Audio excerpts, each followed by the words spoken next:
Good evening, I'm Leroy Vandersloop and welcome to the LRTVS Newswatch from Monday, November 3rd, 2025, making the headlines this evening.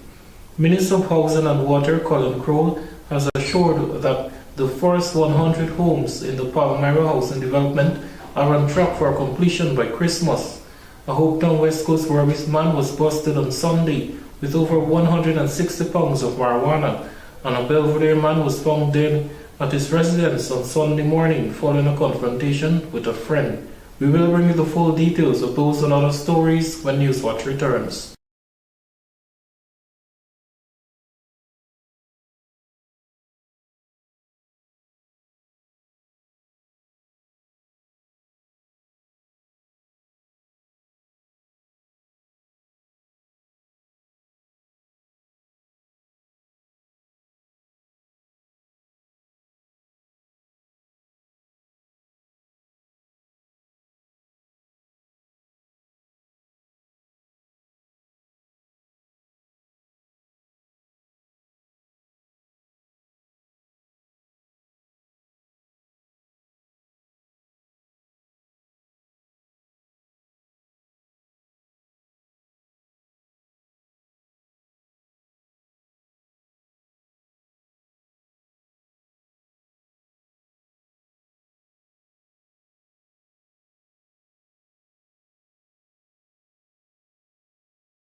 Welcome back and thank you for staying with us. We will start off the news by telling you that Minister of Housing and Water, Honorable Colin Crowell, has assured that the first 100 homes in the Palmyra housing development are on track for completion by Christmas.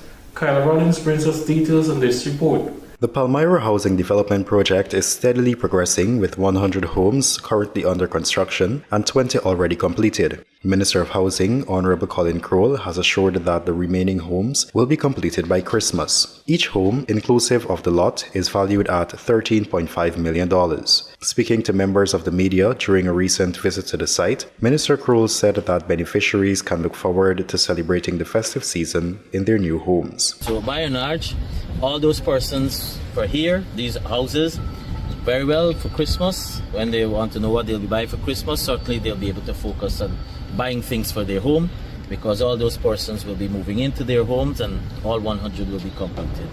The Palmyra housing development caters for 1,000 lots, with this phase dedicated exclusively to construction of young professional homes. No individual house lots are being allocated in this area, as the focus remains on completing and delivering modern, ready-built homes for occupancy. Minister Crowell noted that the remaining homes are between 80 and 90% complete. We have already started the allocation. In fact, about 50% of these already allocated, and it's going through a process. We're also pleased that with those allocations in a new week, they'll be signing, those persons will be signing their agreement of sale, and then they can move onwards to go to the bank to get funding. The minister further highlighted that key infrastructure and utility works are well advanced. So I'm pleased now we are at this stage. You can see the evidence that the posts they're going in, so the electricity is being provided now to the grid. The external, before you come into this part of the scheme, already has electricity, so the contract is working here now. The internal pipe network for the water is already here, but this system will be connected to the Shintankas treatment plant, and so they are doing some upgrade there, and then it's going to... Reaffirming the government's commitment to providing affordable and accessible housing across Guyana, Minister Kroll noted that the Palmyra development forms part of the administration's broader goal to construct 40,000 homes during its second term in office. Kyla Rollins, the LRTVS Newswatch. The Central Quarantine Chambers of Commerce recently held the 19th Berbice Exposition and Trade Fair in East Country, Berbice. More details in this report. Under the theme, Harnessing New Wealth, Modernizing Traditional Sectors for Sustainable Economic Development, the Central Quarantine Chambers of Commerce hosted the 19th Berbice Exposition and Trade Fair at the Welfare Community Ground, East Kanji, Berbice. The expo started on Friday, October 31st and concluded on Monday, November 3rd, 2025. Speaking at the opening of the event, the president of the chamber disclosed that the event brings together entrepreneurs, investors, and the people not only of Region 6 but also from outside of the region in celebration of an economy that is not only growing but also spawning enhanced opportunities. For decades, the backbone of Berbice economy has been agriculture, small manufacturing, and commerce. These sectors have sustained our families, built our communities, and defined our region's economy. But today, as Guyana experiences remarkable growth from oil and gas to agriculture, construction, tourism, one question stands before us all. Will Berbice simply grow, or will it be transformed? That question defines this new era, and it is why this expo is so important. This exposition is vital to ensuring that the people of Berbice are not left behind, but empowered to participate fully in this wave of national transformation sweeping our country. The group mentioned that every year after the expo, the chamber ensures that a project is undertaken to give back to the community. They reflect the chamber's deep commitment to corporate responsibility and community partnership. But none of this would have been possible without this exposition, its sponsors, exhibitors, and partners whose faith in Berbice and in our chamber continue to make this event possible. To each of you, from the largest corporation to the smallest vendor, we say thank you. Your continued support demonstrates belief in Berbice's potential and in the chamber's mission to promote business and regional development. To our visitors, I encourage you tonight, explore every booth, meet the entrepreneurs, talk to the dreamers, and celebrate the doers. Every display here represents hard work, determination, and the dream of progress. Discover the creativity and the resilience that make Berbice and all of Guyana. In her remarks, Minister of Tourism and Industry and Commerce, Honorable Susan Rodriguez, commended the Central Quarantine Chambers of Commerce for their continued dedication to hosting the expo, which has become one of the largest and most important showcases of business in Region 6. Every year, you bring together the private sector, community leaders, and residents to celebrate enterprise, innovation, and partnership. And that is something truly commendable. This year's expo comes at an important time. Berbice is changing rapidly.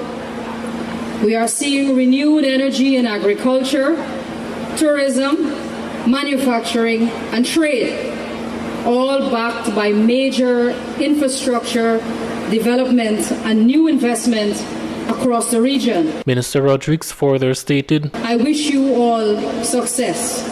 Together, the government, private sector, and the people of Berbice can continue to build a strong, diverse regional economy, one that creates jobs, uplifts communities, and keep Berbice at the forefront of Guyana's development. Also present at the event were Region 6 Regional Chairman Junior Bassant, Member of Parliament Zamal Hussein, and Minister of Natural Resources Honorable Vikram Bharat. Reporting for the LRTVS Newswatch, I am Leroy van der Stoep. More news still ahead.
You are watching the LRTVS Newswatch. Now for more news. 3 men are currently nursing injuries after a collision between 2 cars along the Industry Public Road in East Coast Berbice on Friday night. More details in this report. The injured individuals are Ganesh Singh, 24, of Hope Bath Settlement, West Coast, Berbice, Ronald Scott, 25, of Lot 4, Kildonan Village, Quarantine, Berbice, and Cloyd Davis, 26, of Lot 10, J. Limlear, Quarantine, Berbice. Reports indicate that around 10 p.m. on Friday, October 31st, 2025, motorcar PAG 4678 driven by Scott with Davis as a passenger was heading east in the northern lane on the Industry Public Road, East Coast, Berbice. Meanwhile, motorcar PAB 7500 driven by Singh was moving west in the southern lane. Singh reportedly lost control of his vehicle and collided with Scott's car on the front right side. The collision caused Scott's vehicle to end up on the northern side of the road facing west, while Singh's car landed in a trench on the southern side.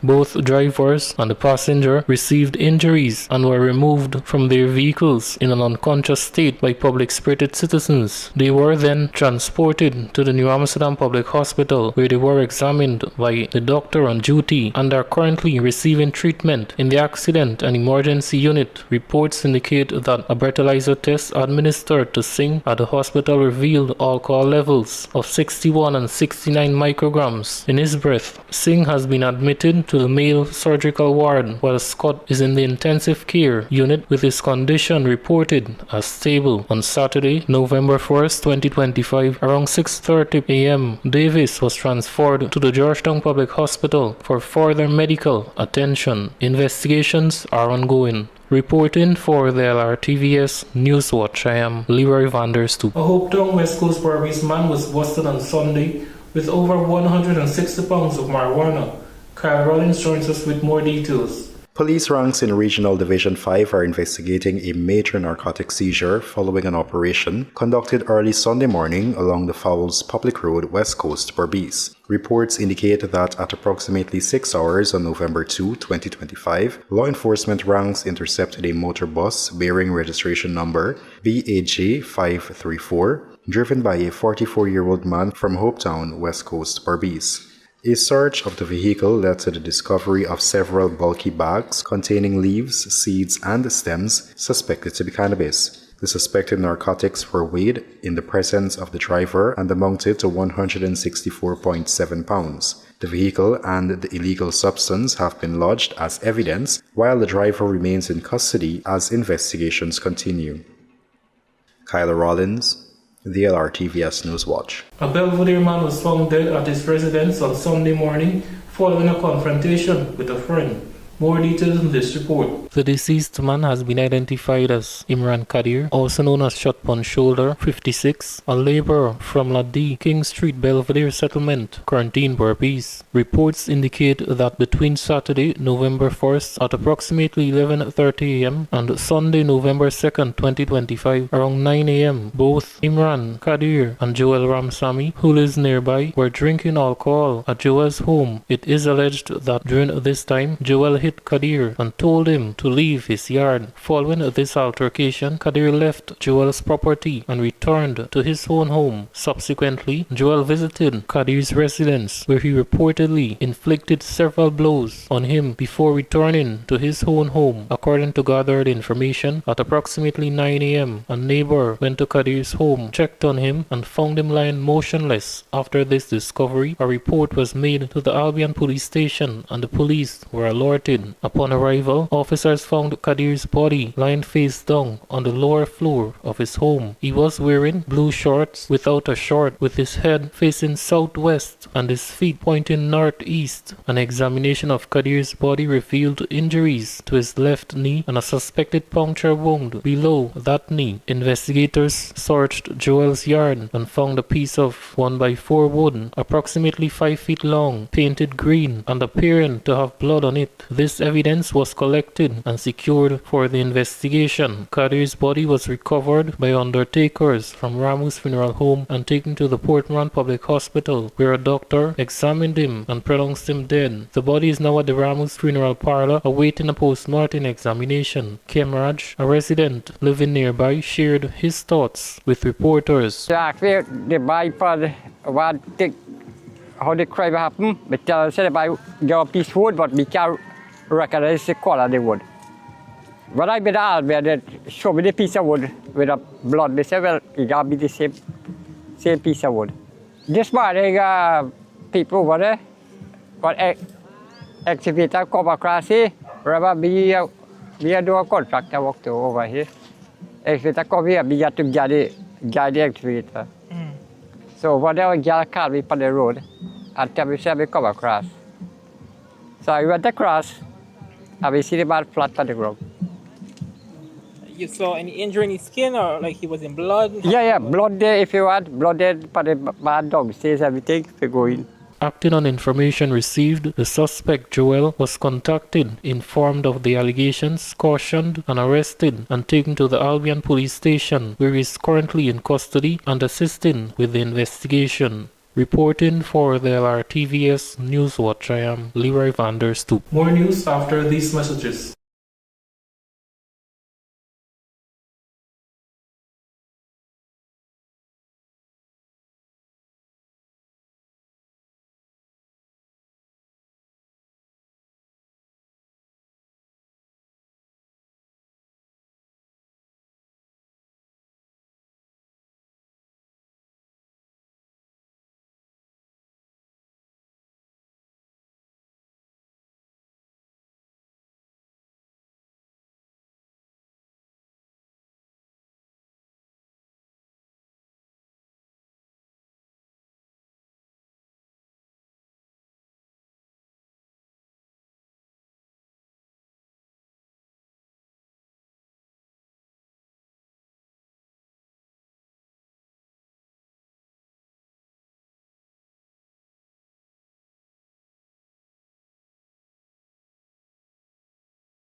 Welcome back. We will now take a look at the local stock exchange market complements of Guyana.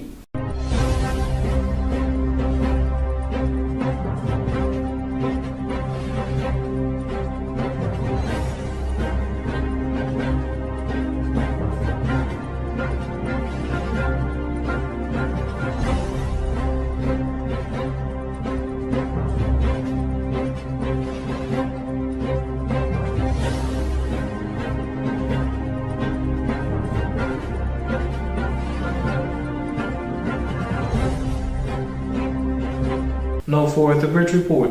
The Berbice Bridge will be closed to vehicular traffic on Tuesday, November 4, 2025 from 1500 hours to 1.5 hours. The schedule is subject to change without notice. And that's wrap up tonight's edition of the LRTVS Newswatch. In case you missed the newscast, you can visit our YouTube channel at LRTVS Newswatch to stay abreast about what is happening around you. Remember to subscribe and click the bell icon to know when we post the next video. On behalf of Newswatch's technical and production team, I'm Leroy Van Der Stoep. Thank you for watching.